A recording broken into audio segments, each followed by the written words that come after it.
নমস্কার বন্ধুরা, মুনের diary channel থেকে আপনাদের সবাইকে স্বাগত। আজকে আমি দেখাবো আপনাদের চালের গুঁড়োর কুলি পিঠে। দেখতে থাকুন কি করে করছি পিঠেটা। প্রথমে দেখুন চালের গুঁড়োর মধ্যে একটু লবণ দিয়ে নিয়েছি। এবার জল দিয়ে আমি গুঁড়োটাকে গুলে নেব।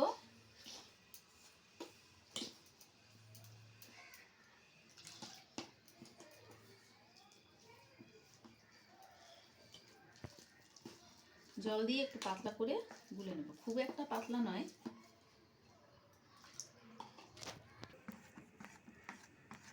মুন গোলাচ্ছে গুঁড়োটাকে, আর একটু জল লাগবে।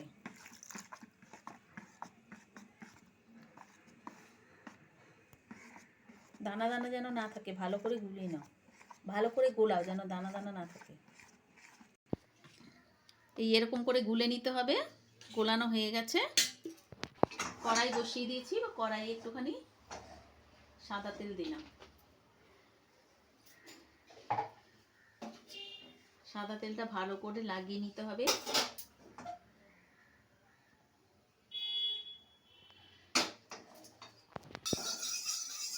সাদা তেলটা ভালো করে লাগিয়ে নিলাম কড়াইয়ের মধ্যে। এবার গুঁড়োটাকে দিয়ে দেব।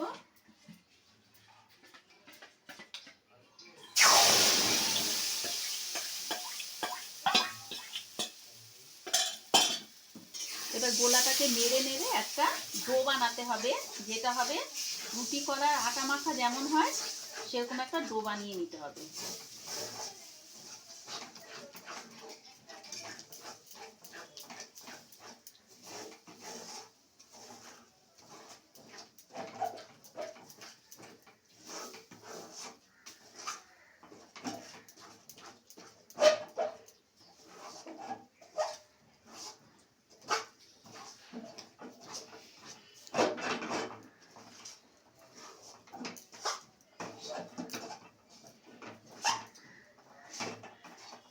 ভালো করে নাড়তে হবে।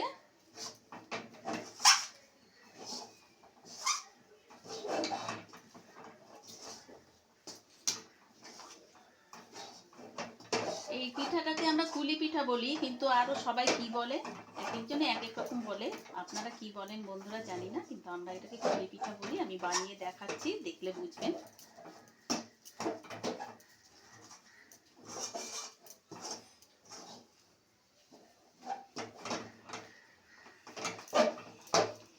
আর একটু করতে হবে, নাহলে নরম আছে।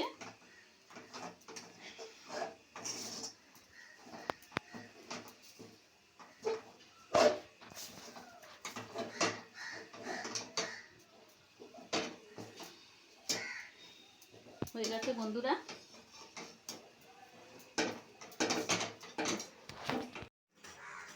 মুন নারকেল কোড়াচ্ছে, দেখুন।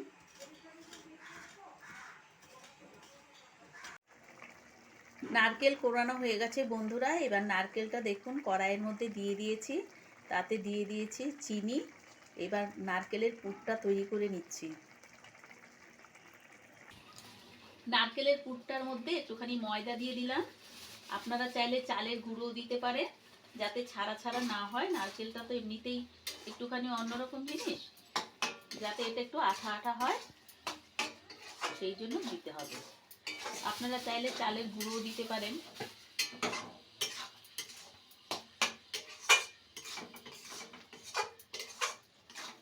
এটা যখন একদম শুকিয়ে যাবে জলটা, তারপর নামিয়ে নিতে হবে।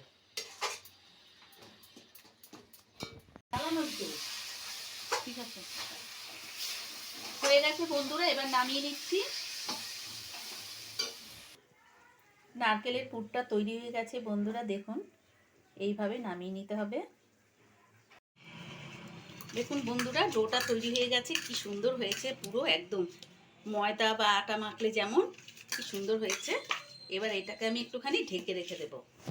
চাকি নিয়েছি, যেটার ওপর দিয়ে একটা প্লাস্টিক দিয়ে নিয়েছি ভালো করে। প্লাস্টিকের ওপরেই আমি এটা বেলবো। তারপরে প্লাস্টিকের মধ্যে একটু তেল মাখিয়ে নিয়েছি। এবার বেলুনি নিয়েছি, দেখুন আমি কি করে বেলি এবং পিঠেগুলো বানাই, তারপরে ভাজবো। দেখুন বন্ধুরা, এই যে এরকম করে বেলনিতে একটুখানি তেল মাখিয়ে নিয়েছি, সর্ষের তেল। যাতে লেগে না যায়, বারবারই লাগিয়ে নিতে হবে একটুখানি তেল। এবার দেখুন আস্তে আস্তে এটাকে মানে বেলতে হবে যাতে ভেঙে না যায়।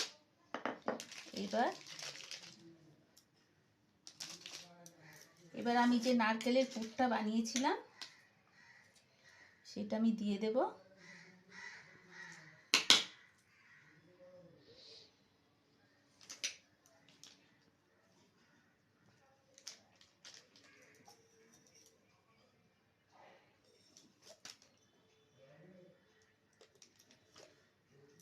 এইভাবে গ্লাস দিয়ে আমি কেটে নেব। আগের দিনে আমাদের মা ঠাকুমারা সেই বাঁশের চটা ছিল, সেই বাঁশের চটাকে পাতলা করে কেটে নিত, সেগুলো দিয়েই কাটতো। কিন্তু এখন তো আর বাঁশের চটা আমরা কোথায় পাবো। আমি এই জন্য গ্লাস দিয়ে এইভাবে কেটে নিচ্ছি। আবারও এরকম করে বেলে নেব। বেশি পাতলা তো হবে না, তাও যতটা পাতলা করা যায়।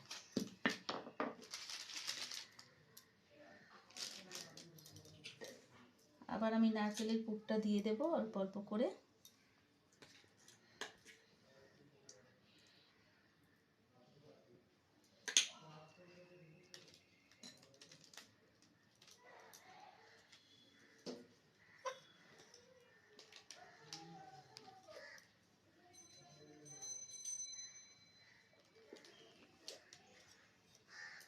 এইটা একটুখানি ছোট হয়েছে বলে কেটে গেছে, কোনো অসুবিধা নেই। দেখুন বন্ধুরা, এই যে এরকম করে সব আগে কেটে কেটে বাড়িয়ে নিতে হবে। আপনারা দেখতে থাকুন, কিছুটা আমি কেটে নিই, তারপরে আমি ভাজবো।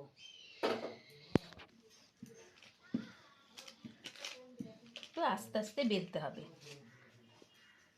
চালের গুঁড়ো তো একটু তো ফেটে যাওয়ার চান্স থাকেই, তবু যতটা পাতলা করা যায়। পাতলা করলে কি পিঠেটাও বেশি হবে সংখ্যায়, আর খেতেও একটু ভালো লাগে বেশি। এবার আমি এটাকে আবার তুলে তুলে মার্গা করে নেব। ব্যাস।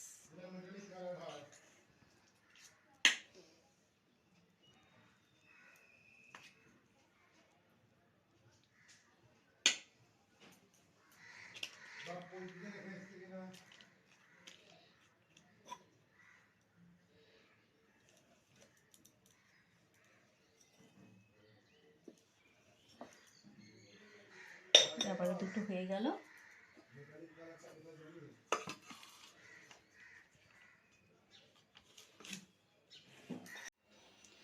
গরম হয়ে গেছে বন্ধুরা, এবার আমি পিঠেগুলো দিয়ে দিচ্ছি।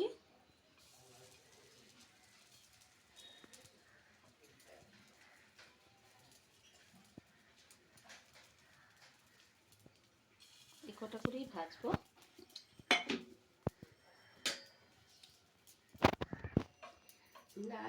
উল্টে দিলাম আরেক সাইডটা। ঠাকুমাকে পাঁচ সাতটা পায় না, এই পিঠা পায় না, আমি সাদে পিঠেই পাই। তারপরে সোজা গোল্লা করে গোল গোল করে এর মধ্যে দিলে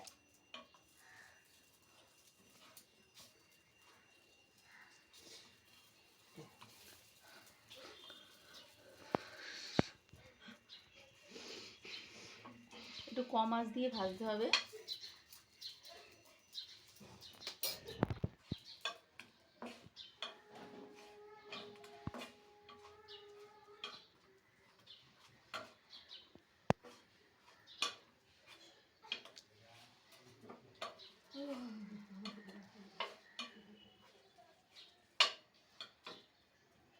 হয়ে গেছে বন্ধুরা, এবার নামিয়ে নেব।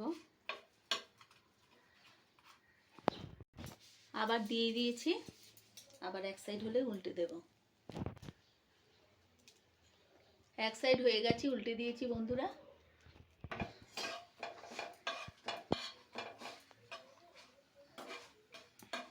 হয়ে গেছে, এবার এটাও নামিয়ে নেব।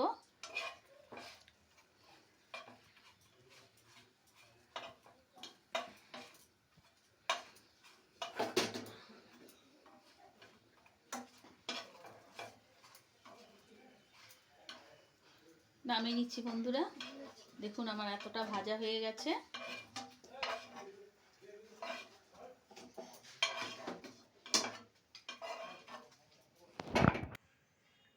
দেখুন বন্ধুরা, আমার সব পিঠে ভাজা হয়ে গেছে। কি সুন্দর লাগছে দেখতে। আপনারাও এরকম করে বানিয়ে খেয়ে দেখবেন। এটা হচ্ছে কুলি পিঠা। নমস্কার। ভালো লাগলে আমার চ্যানেলটাকে লাইক, শেয়ার আর সাবস্ক্রাইব করবেন।